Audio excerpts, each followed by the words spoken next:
There's a famous question in Krotov regarding hinged forces and hinged rods. उसी का एक बेहतरीन सा वेरिएशन गिवन है पाथफाइंडर में using the concept of acceleration. क्या है वो क्वेश्चन और एक्सेलरेशन का वेरिएशन कैसा बन सकता है, जानेंगे इस वीडियो पे.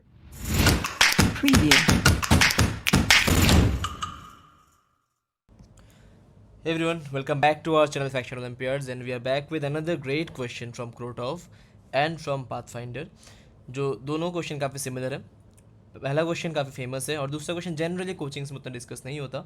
सो आई थॉट कि दोनों क्वेश्चन साथ में एक बार डिस्कस कर देते हैं तो आपको ये जो टॉपिक है इसका एक अच्छा सा अंडरस्टैंडिंग मिल जाएगा. तो हर वीडियो की तरह आप लोग पहले एक बार पॉज करो और खुद से सोचो इस क्वेश्चन को सॉल्व कैसे कर सकते हैं. इसके बाद देखो मेरा सोल्यूशन कैसा होगा. ठीक है, तो चलो पहला जो क्वेश्चन है उसमें एक बार देख लो. ऐसा कुछ कुछ स्ट्रक्चर दिया है, इसी फिगर पे हम देख लेते हैं. ठीक है, ऐसा एक स्ट्रक्चर दिया है. तो ये जो डिस्टेंस है ना, ये पूरा पार्ट का जो रेट है वो बेसिकली मेरा v हो जाएगा. रेट ऑफ चेंज है उसका, basically v amount of velocity से वो आगे बढ़ रहा है. तो ऐसा कुछ मान लो 3:2:1 रेशियो में हर एक साइड डिवाइडेड है. तो ये बन गया 3l, ये बन गया 2l और ये बन गया मेरा l. करेक्ट. अगर मैं ये एंगल थीटा लेता हूँ, ये भी थीटा हो जाएगा. तो ये दोनों क्या बन जाएगा, 3l cos theta plus 3l cos theta, that is 6l cos theta plus वापस से ये हर एक एंगल क्वेश्चन में सेम दे दिया गया है. क्वेश्चन में बताया गया कि हर एक एंगल मेरा 45 डिग्री है क्योंकि 90 है. तो मैं अभी के लिए थीटा पुट कर रहा हूँ, बाद में मैं उसको 45 पुट कर दूंगा. ठीक है, तो ये बन जाएगा, नेक्स्ट पार्ट बन जाएगा 2l cos theta and similarly 4l cos theta और लास्ट पार्ट बन जाएगा वापस से 2l cos थीटा. ये जो पूरा पार्ट है ना, this part is nothing but a0 times of a0 a3. ठीक है, ये पूरा पार्ट a0 a3 है. अब वेलोसिटी v क्या है, v is nothing but rate of change of the part a0 a3. Correct. अब इसको हम डिफ्रेंशिएट करें तो हमें क्या दिखेगा, देख लो. 6 + 4 + 2 दैट इज 12l बाहर आ जाएगा और D D T of cos theta अंदर रह जाएगा. ठीक है, बढ़िया. अब मुझे चाहिए कि a1 का वेलोसिटी क्या होगा. a1 का, a2 का एंड b2 का चाहिए. अब a1 के लिए मैं लिख देता हूँ ना, a0 a1 is equal to nothing but 6l cos theta. ठीक है, तो वेलोसिटी ऑफ a1 कितना हो जाएगा, D D T of a0 a1. तो rate of change of a0 a1 जितना होगा उसी को हम वेलोसिटी ऑफ a1 बोलेंगे क्योंकि a1 मेरा मूव कर रहा है हॉरिजॉन्टली. ये जो डिस्टेंस है a0 a1, इसका जो रेट ऑफ चेंज होगा इसी को हम लोग वेलोसिटी ऑफ a1 बोलेंगे, है ना. तो इसको हम क्या लिख सकते हैं, D D T of 6l cos theta. Correct. तो 6l D D T of cos theta और D D T of cos theta comes out to be v/12l ऊपर से, है ना. तो यहाँ से v of a1 comes out to be v/2. ये बन गया मेरा एक आंसर. आगे बढ़ते हैं. अब आते हैं a2 के वेलोसिटी पे. सिमिलरली a0 a2 क्या लिख सकते हैं हम लोग, a0 a2 is 10l cos theta, 6l cos theta plus 4l cos theta. तो यहाँ से v ऑफ a2 क्या आ जाएगा, 10l times of D D T of cos theta which is v/12l. तो यहाँ से बन गया 5l/6, 5v/6. तो v of the point a2 comes out to be 5v/6. ये बन गया आपका सेकंड आंसर. अब जो b2 है ना, b2 का पार्ट काफ़ी इंटरेस्टिंग है. अब b2 का जो वेलोसिटी है वो दो वेलोसिटीज़ है. एक b2 इस तरफ भी मूव करेगा विच इज़ vx, एक b2 नीचे भी मूव करेगा विच इज़ vy. क्योंकि b2 आगे भी बढ़ रहा है, b2 नीचे भी आ रहा है, दोनों तरफ b2 का वेलोसिटी है. ठीक है, अब vx क्या होगा उसको लिखते हैं. vx is nothing but D D T of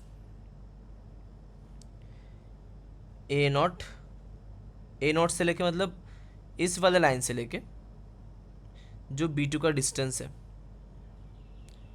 उसी को लिख सकते हैं हम लोग। ये पूरा डिस्टेंस क्या हो जाएगा, 6L cos theta plus 2L cos theta, है ना। तो ये बन जाएगा 8L cos थीटा। तो 8L d D T of cos theta, d D T of cos theta comes out to be कितना, ये हमने निकाल लिया था V/12L। तो यहाँ से x कंपोनेंट जो है वेलोसिटी का वो आ गया 2V/3। ये B0 का है, सॉरी B2 का है, ठीक है। अब Vy को क्या लिख सकते हैं भैया, Vy बन जाएगा डी डी टी ऑफ जो बेस से जो उसका ऊपर तक का हाइट है विच इज़ कितना 2L sin थीटा, करेक्ट। यहाँ से 2L निकाल दो, sin थीटा का डिफरेंशिएशन क्या आ जाएगा, cos theta times of D theta by D T. अब यार D theta by D T निकालते हैं, उसके लिए जो फर्स्ट इक्वेशन हमने ऊपर लिखा था एकदम सबसे ऊपर, उसको यूज़ करते हैं फर्स्ट इक्वेशन। अगर मैं फर्स्ट इक्वेशन को यूज़ करूँ हमें क्या मिला था वहाँ पे, इसको इस पार्ट पे थोड़ा ऐड करते हैं, ठीक है। क्या मिला था, v का वैल्यू मिला था हमें 12L D D T of cos theta आएगा minus sine theta D theta by D T. तो यहाँ से मेरा D theta by D T निकल गया, this comes out to be -V/12L sine theta. बस इसको लाके पुट कर दो यहाँ पे, 2L cos theta -V/12L sine theta, ठीक है। तो यहाँ से बन जाएगा -V/6 cot थीटा, और थीटा का वैल्यू है 45 डिग्री विच इज़ 1। तो this comes out to be -V/6, correct है, बढ़िया। तो अगर मुझे अभी V ऑफ B2 पूछे, मुझे इसका नेट का आंसर देना होगा which is 4/9 plus 1/36 times of V। This comes out to be √ओवर ऑफ 17/6 टाइम्स ऑफ V। ये आ गया answer V of B2, perfect, ठीक है। ये हो गया क्रोटॉफ का सोल्यूशन। अब लौट के आते हैं जो पाथफाइंडर में दिया गया था। ये भी बहुत बढ़िया सा क्वेश्चन है, सिमिलर सा क्वेश्चन है, इनफैक्ट इसमें नंबर ऑफ जो बॉक्सेस है वो कम दिया गया है, ठीक है। चलिए आगे बढ़ते हैं। इस क्वेश्चन में क्या पूछा है, इस क्वेश्चन में पूछा गया है कि अगर सी पॉइंट को I am pulling with acceleration of A, तो पूछा गया है कि जो बी है, बी का एक्सेलरेशन क्या होगा। यहाँ पे क्वेश्चन में थोड़ा सा मिस्टेक है, थोड़ा सा एरर है, ये बी होगा एक्चुअली, ठीक है। तो चलिए लिखना चालू करते हैं। सिमिलर सा ही सवाल है, इस पूरे पार्ट को आप मान ले दो कुछ, एक काम करो, बी का जो है ना, बी का कोऑर्डिनेट एक्स और वाई मान लो। तो ये आ गया एक्स, ये आ गया वाई, क्योंकि आइसोसेलेस ट्रायंगल है, सिमेट्रिकल फिगर, ये भी एक्स हो जाएगा, ठीक है। तो मैं लिख सकता हूँ ना कि डी डी टी ऑफ जो 2x है, this is basically velocity of the point C. तो 2 बाहर आ जाएगा, dx/dt आ जाएगा वेलोसिटी ऑफ सी, वापस डिफरेंशिएट कर दो, तो 2 टाइम्स ऑफ d2x/dt², ये बन जाएगा AC, करेक्ट। तो d2x/dt² बन जाएगा AC/2, बढ़िया। सिमिलरली अब यहाँ पे देख लो वापस, डी ऑफ x, ये बन जाएगा वेलोसिटी ऑफ b, क्योंकि b का जो x कोऑर्डिनेट है वो x है, तो इसका x component is basically rate of change of the x coordinate.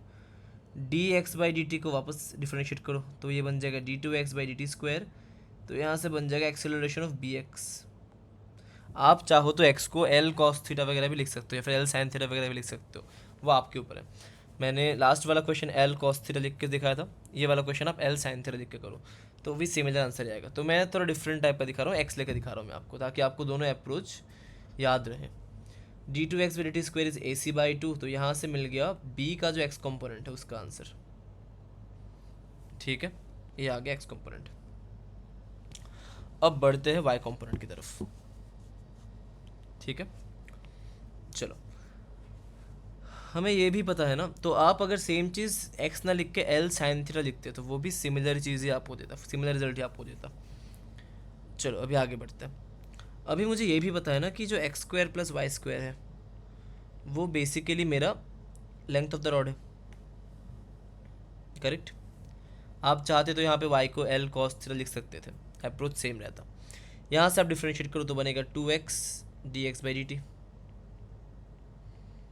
Plus 2y dy by D t is equal to 0। तो यहाँ से मेरा जो vy है this comes out to be minus x by y vx, ठीक है। अब यहाँ से कुछ नया चीज़ करते हैं, vx को हटाने का ट्राई करते हैं यहाँ से। अब मुझे ये भी पता है कि ax जो है एक्सेलरेशन ऑफ b, उसका जो x कंपोनेंट है that is constant which is ac by 2, correct. तो यहाँ से अगर मैं इसको ये लिख दूँ ना कि v bx dx d vx by D t, मतलब ऐसा कुछ vx into d v x by d x v d x equal to a c by 2 लिख सकता हूँ। तो यहाँ से बन जाएगा v x square by 2 is equal to a c x by 2, 2 and 2 cancels out. तो यहाँ से वी एक्स बन के आ गया root over of a c x.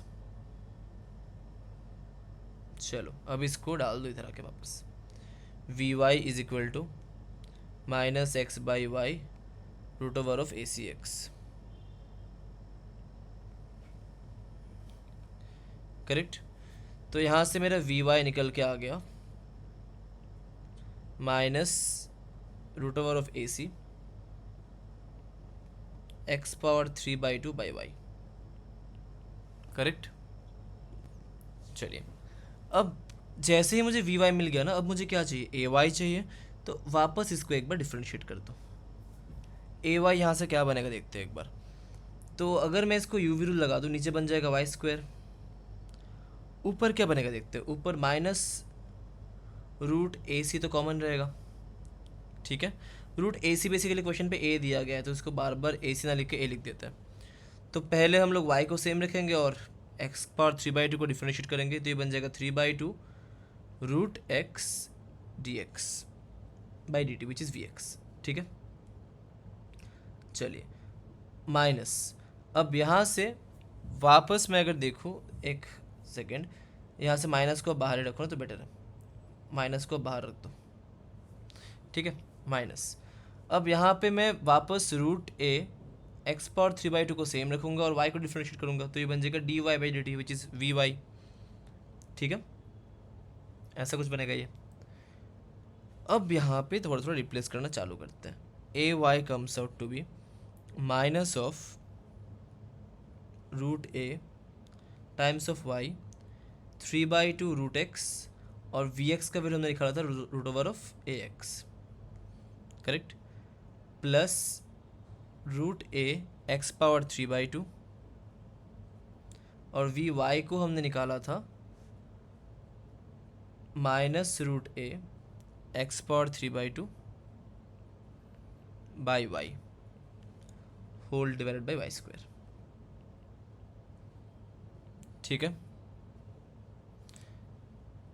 यहाँ से देखते हैं और थोड़ा सिंप्लीफाई कैसे कर सकते हैं। This comes out to be minus of root a y times of 3 by 2, तो ये थोड़ा सा और सिंप्लीफाई हो जाएगा, ये बन जाएगा 3 by 2 x by Y times of A, ठीक है। और यहाँ पे और एक टर्म रहेगा minus A x power 3 by Y, correct, whole divided by Y square.